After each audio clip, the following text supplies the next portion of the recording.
the frequency.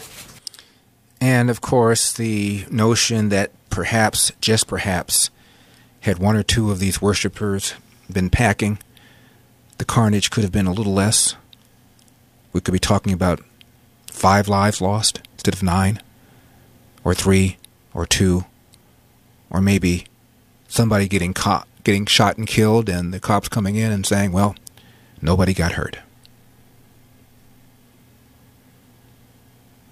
Why do you suppose there are 40 states that have passed laws that allow citizens to carry concealed weapons, or in some cases, states like Vermont allow citizens to carry a concealed weapon without a permit?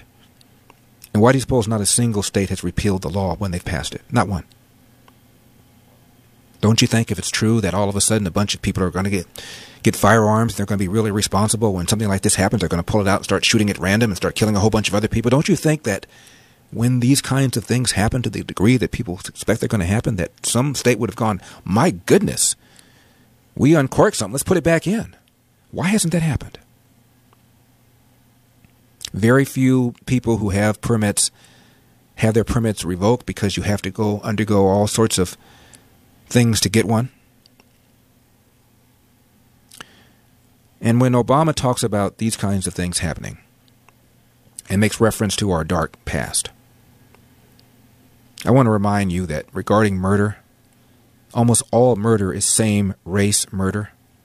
In the case of blacks, and about 50% of the homicides in this country are black people, both victims and perps.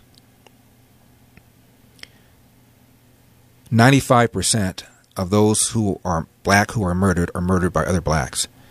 In the case of whites, of those who are murdered, 85% or so are murdered by other whites.